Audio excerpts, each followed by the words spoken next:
Function with Purpose Podcast. All things health, wellness, fitness, and education through the physical therapy perspective. I am Dr. Amy Bullock, owner and founder of Fortress Physical Therapy. Fortress PT is here to serve the Charlotte metro area by highlighting the importance of how and why physical therapy should be a part of your health and wellness lifestyle.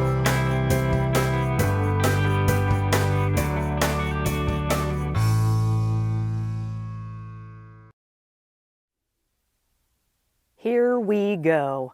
Welcome to Season 10, Episode 5 of the Function with Purpose podcast. Thank you for joining in. Dr. Amy here with you guys on this lovely day today. Hopefully you already had your coffee or your coffee is in hand. Oh man, coffee.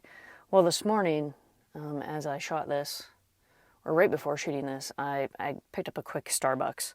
I like the dark roast from Starbucks. Just kind of felt doing something a little different this morning. But anywho, thank you guys for joining in. Also know, just a quick tidbit before we get into today's topic. These podcasts are also re-uploaded onto the Fortress Physical Therapy YouTube channel. So I'll provide the Fortress PT YouTube channel link, and then you can go ahead and subscribe. There's some other cool content I've been putting out, just basic stuff, all the way from kettlebell movements to movement recovery of the month, movement routines, etc. So free content, and thanks for following. All right, episode 5 of season 10. Woo! As you guys know, these episodes are a little bit longer, so thanks for hanging in there, and we're going to get right to it.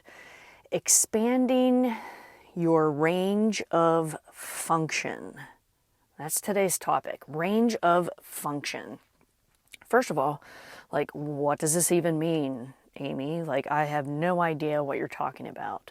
I've heard of range of motion before, but what is this range of function?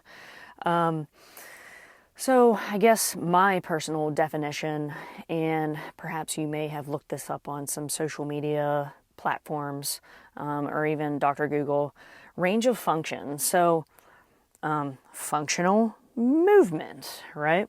What does the human body do on a daily basis? We squat, we hinge, we go up and down stairs, we stoop, we crawl, we reach overhead, we reach behind us, we carry things, we lift things, all the way from, as far as function, we have to tend to our societal role. So going to work, be able to sit in a chair, be able to stand upright, be able to walk, be able to run, be able to jump, balance, all of that. So think of range of function. If we were to think when we were small babies, right? As a newborn is born and they go through their initial early lifespan, the baby has to learn to roll over onto the belly, and then roll over onto the back, and then crawl on their hands and knees, and then what they call cruise the couch, right? They're learning to walk. So they're developing their range of function. So that way, when the baby becomes about 12 months or so, they should be walking. They should be able to stand upright. They should be able to sit upright and hold their posture. It's no different as we become adults. But as we become adults, we kind of reverse that process. We don't expand the range of function. We actually lose our range of function. Think about it. Think about your grandparents. Think about your parents. As the body ages, what has happened? What have you seen within your grandparents, within your parents, or maybe your aunt and uncle or siblings? What pretty much happens? I don't know if you guys have seen the movie Benjamin Button, but it was quite a fascinating movie. Long AF, number one, but very good. So just a quick off-track thing. So Benjamin Button, that movie, I think it was Leonardo DiCaprio played Benjamin Button. I can't remember. I saw it so long ago that when Benjamin was born, he was actually born old. So like wrinkly skin, but he was like in a baby's body. It's just gnarly. And then as he ages, he actually becomes younger. So it's like the reverse cycle of human life. It's very fascinating. In fact, I probably need to rewatch that again. But yeah, if you have 3 hours and you want to kill some time, good movie, very good movie. But essentially, getting back to, when we're born, we learn ranges of function, right, to eventually walk and then perhaps get involved with sports, being active. Think of going through school in physical education class. You're learning coordination, balance. Maybe you played Foursquare. I loved Foursquare. That was like my jam. Foursquare, basketball, jump roping, sprint work. And then you're kind of learning sports to see if, perhaps that might be something you want to get into. So this kind of leads into... I saw this one patient a while back. He reached out to me. He's like, Dr. Amy, like, I did something to my hip. I think it's time for me to start taking care of my body. And this particular patient, he just turned 30. So he reached his 30s, right? And pretty big guy. He grew up playing, I think it was soccer, maybe a little bit of football, but pretty robust, big, thick guy. And literally, as soon as he walked into the office, I was like, okay, well, what's your goals? We know getting and help mitigating this hip pain, but like, where do you foresee yourself in 5-10 years? And he goes, you know what? I want to be able to be fast, like be able to do a sprint without like getting warmed up or pulling a muscle or straining a tendon. I want to be able to continue to do sprint work like clockwork. Like, I don't want to lose my ability to sprint. And I was like, oh my gosh, like, I thought, he's speaking to me. He's totally speaking to me right now. So this led to this topic that we're talking about today, expanding the range of function. So I grew up playing 3 sports primarily. Soccer, baseball, and then eventually softball and basketball. And basketball was my jam. It was my peanut butter and jelly. And then my next in kin was soccer. I really liked soccer. And then softball was kind of like third. But college sports, especially basketball, you had to have a lot of agility, be able to sprint on demand, be able to stop, balance, coordination, shoot the ball, fading away like, maybe not Caitlin Clark style, but to some extent, right? Like, your body, or at least my body at that moment in time, was accustomed to those type of movements. And as I got away from the sports atmosphere, I eventually I lost that. Like, besides doing it right now, but the last time I actually maybe sprinted, honestly, probably when I was competing in basketball. So that was 2007, and it's 2024. I feel a little ashamed of myself for even saying that. I just don't sprint. So when this patient came into my office that day, I thought, holy cow, he's right. Like, my range of function to be able to sprint on demand is non-existence. Like, it does not exist. I would probably feel destroyed after trying to sprint, or perhaps maybe even pull a muscle. So then I kind of got to thinking,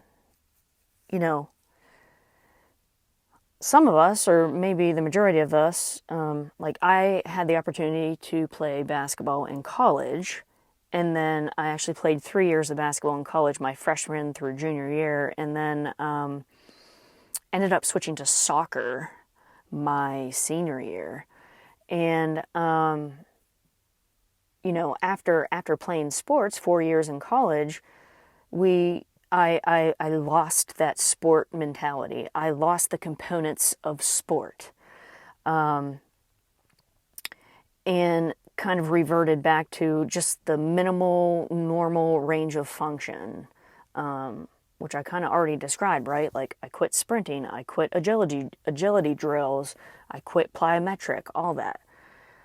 And then in basically 2013, I found CrossFit, the CrossFit methodology, and it kind of reintroduced me to the things that were missing. So, basically from 2007 to 2013, so about 7-ish years, somewhere in that range, my capabilities to do plyometric sprint, things like that were involved with sport, kind of laid dormant. So it wasn't until I was introduced to CrossFit and the CrossFit methodology that it started to bring that back. So then I started reshaping my thoughts around fitness and bringing in some of that CrossFit methodology and some other aspects that I was exposed to, like bodybuilding, maybe a little bit of powerlifting, Olympic weightlifting, right? And trying to find this nice blend of things as I was already in this phase of like retirement from competitive sports, right? So expanding the range of function got lost for me, and it might be lost for you. So recently, at the start of 2024 year, I kind of took a big aerial view back and kind of told myself, okay, it's time for me to break down the mental barrier to re-expose myself to sport, to re-expose myself to basketball. Because I went through a complete hiatus of not touching a basketball for, like 20 years almost. Ugh, that's a long time. Wait, am I mathing? Yeah, just under 20. So maybe like 16. Okay. Because I went through some experiences. I guess I can talk about that at a different time. But basically, I lost my love for the game and I lost my drive, so I just didn't want to touch a ball. So in 2024, I did some self-reflection and found out that I needed and I wanted deep down to reintroduce basketball into my range of function. So I did. I started going to the local gym here one time a week, or at least like every other week, and just shooting around. Around the world is what we call it, kind of get the ball, sprint, or not sprint, but like get my heart rate up, hit a spot, throw myself the ball, backspin, hit a jump shot, shoot some free throws. And it wasn't until recently when I did have that patient come into the door and he was like, I don't want to lose my sprinting capabilities. And I was like, oh my God, I'm missing that. I'm personally missing that. And just last week, I did some sideline to sideline sprint work. We used to do these in high school called 16 and 60s. So we would do 16 down and back, so down 1, back 2 from sideline to sideline 16 times under a 1-minute period. Well, I decided to cut that in half. I did 8 in 30 seconds. Well, let's just say my first set was about 40 some seconds, my second was about 35, In the third set, I was able to get at 30 seconds. But man, I was out of breath. And my sprint agility work within my hips and knees and ankles just wasn't there. So that's something that I want to continually introduce weekly or every other week, the sprint work. So regaining my range of function again. So as we grow older, things kind of start to lay dormant, right? Life happens. Perhaps, you get married and then you have a child or a couple children, and then, your priorities shift, and maybe you have a job that promotes you to be at your desk, and we fall into these patterns of doing less, losing our range of function, and then we try to be a weekend warrior where maybe we pick up pickleball or tennis and we play that on weekends, and then we feel like poo-poo the next day, and our body's so sore, our joints hurt, it aches, or we might have strained a muscle, and we keep repeating that over and over. Well, that's not really instilling best practices for yourself or even your range of function. So I'm going to give you a little bit of insight on how I've been, especially at the start of 2024, able to adjust my schedule of fitness and exercise and conditioning and recovery in order to regain and expand my range of function. So this is kind of usually what I do.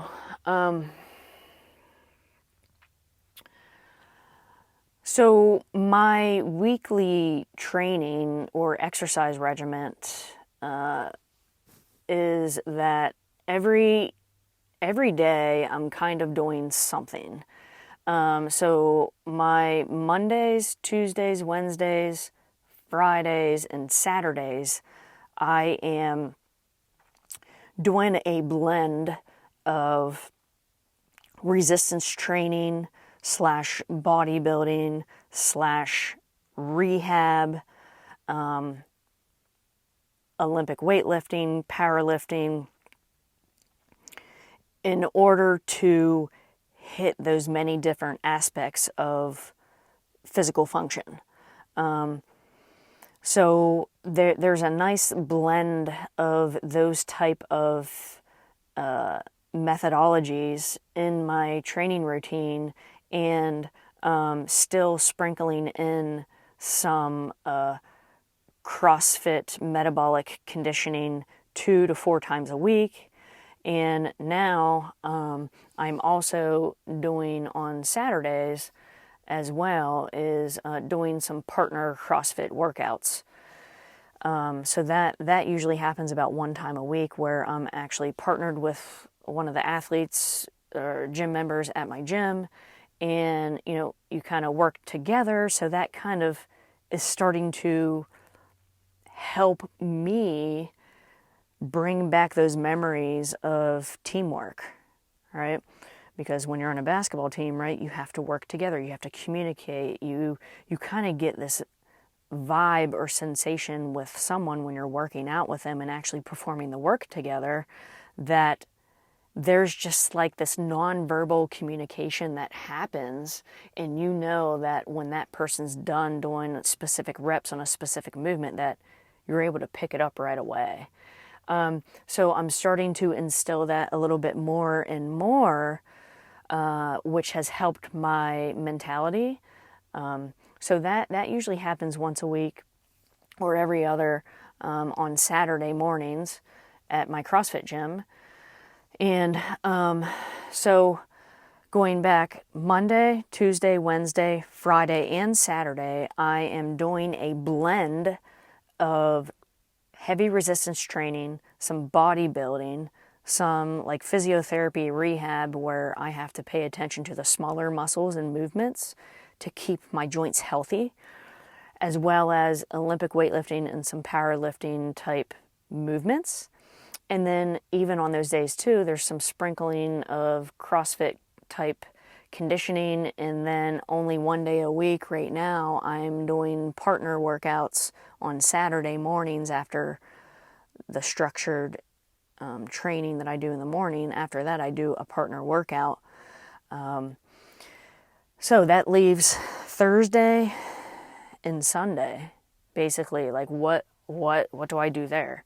So Thursdays, I usually, and have been pretty much since the start of 2024, going into the local gym and shooting basketball, working on some dribbling, working on some coordination, and trying to re-spark those memories and the previous mentality again, and doing that for like 45 minutes to an hour. So I do that on Thursday mornings, and just started a little bit of that sprint work. So the sideline to sideline sprints. I'm going to be a little bit leery on that. Maybe I'll just do that once a month and then eventually kind of make it a daily or a weekly routine. So Thursdays are kind of like, get out of the gym, don't be around weights, don't be around, music, don't be around, not people, but, you kind of need some time for yourself. And then getting into sport. So that's usually my Thursday mornings. And also Thursdays, like I do some like more active recovery or passive recovery. So I get body work done, I get some dry needling done, and I kind of just rotate that monthly. So that's usually my Thursdays. Now this leads into Sunday. So what do I do on Sunday? Recently, and pretty consistently, I built my capacity to do some rucking. I am now up to 2.5 miles of rucking, so I'll just put my 14-pound vest on and just walk the neighborhood for 2.5 miles. I perhaps may just do at max 2.5 miles, maybe 3, but also on Sunday, after I do the rucking, I take my weighted vest off and then I go on a 4-mile, possibly 5, it just depends how I feel, jog recovery. And that usually takes me about 45 minutes. And I'm just chilling, I'm just jogging, listening to a podcast. So that's where I get my aerobic conditioning in for longer distances. So it usually takes me about an hour and a half on Sunday mornings that I will do that. And then the rest of Sunday, I will kind of do like manual labor if something needs to be done like in my garage, or I'm organizing, or I'm cleaning, or I'm working out in the patio. So that's kind of my training split throughout the week. If you've been following along, I know it sounds like a lot, but it's really not. So my next thing to attack is, okay, so I have the sport that happens on Thursday. I get my basketball in, right? And I'm trying to expand my range of function because I lost it, right? Like I lost sprinting. I lost more plyometric stuff. So I'm reinstilling that back into my routine again. Side note, there's a lot of biology that happens when we don't do something for so long that things kind of get lost and you have to rebuild that again. But that's for another thing, or you just come talk to me and we'll talk science. So, some things that I want to get back to, I want to start swimming again, and I want to start hiking because we're getting into the summer, or we're in the summer by the time this podcast comes out, that maybe when fall comes around, like I want to, do a hike once a month. So I know that when I want to do a little bit more sports stuff, swimming, hiking, or just to get out of the gym, that I can probably rotate my Thursdays like that, and even rotate my Saturdays. like that. And then when that happens, sometimes, or at that point, I will, when my schedule changes or when I make those slow changes, that Sunday, I'll just take completely off and just like work around the house, etc. So, just trying to find the most optimal balance of range of function for myself. And this all goes back to, if you don't use it, you lose it. But sometimes a lot of times it's not fully lost. It's just hiding. Just like how my capability and agility to like play basketball and sprint, it's there. I just have to uncover the cobwebs big time. The cobwebs have been building for the past 15 years, and I'm trying to break that mental barrier because I want to. Deep down, I want to. So I just have to give myself grace and be patient that it will happen and my drive will come back. So I guess I do leave you with this question. Have you ever really taken the time to look at your range of function routine? What happens on a daily, weekly basis? Are you expanding the function? Are you getting some private time for yourself? You know, I'm constantly surrounded by music, people, interacting with people. Me, I just need to get away. Like, I need to not talk to anybody, with the exception of my best friends. Talk to them every day. But I can't, it's, my mental capacity just stops. I definitely reach a limit. So having this fitness regimen, this daily, weekly regimen is a good thing for me.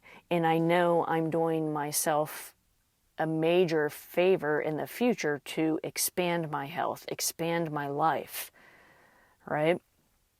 So I challenge you to literally get a piece of paper or a whiteboard and mark out Monday through Sunday and just mark what you do. Okay, I lift heavy weights, squat, bench, press, deadlift, whatever, on Monday, Tuesday, Wednesday, or it might be Monday, Wednesday, Friday. Okay. Tuesdays, I'm doing long runs. Thursdays, I'm doing yoga and maybe a ruck walk. Saturdays, maybe I am getting out for my hike, and then I'm doing manual labor. Sunday, I completely take a rest day and just kind of, focus on deep stretching, etc. Okay, what's missing? Where are you doing sprint work? Where are you doing your kind of in-betweener or glycolytic, what I like to say, conditioning, where you're in that 2 to 12 minute mark? And then where are you doing long distance where it's past 30 minutes, but you're staying consistent? Maybe it is a run or a bike where you're not really pounding yourself to the ground, but your heart rate kind of stays at a steady state for a long period.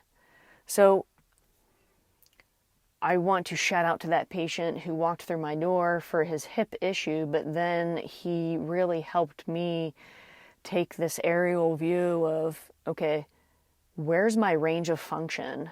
I need to expand this because it's been lost, and I have to reintroduce this and bring back those memories again and recall things because it's good for me. So where can you do the same? You don't have to do everything like how I mentioned on my schedule. Little things. The one day, Tuesday, maybe you are going to do your long distance run, you build it. Maybe it's 1.5 miles the one week, the next week it's 1 mile, 1.75 mile, 1 3/4, and then maybe the following week it's 2 miles. You slowly build that until it becomes a great habit for you and you feel good, right? And then instill another thing. Maybe it is the sprint work. Maybe on Thursday or Saturday, that's when you do the sprint work and you do some repeats. That's 30 seconds or less. And you keep repeating that over and over and over in the next 6-8 weeks. And then you add a little bit of something later. That's exactly what I did. I didn't just do this Monday through Sunday routine right off the bat. I had to build it. So know that you have to build it in order to keep it consistent and keep the habit.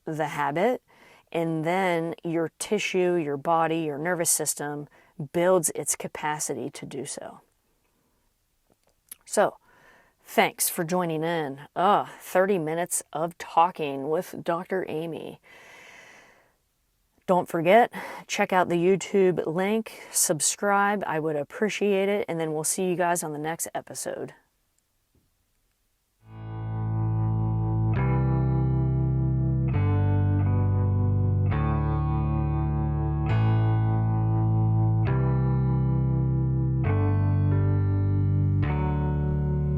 That's a wrap for today's episode, Function with Purpose podcast. For more information on this episode, please check out the show notes within your podcast app. Be sure to subscribe, like, share, or drop your comments and questions below.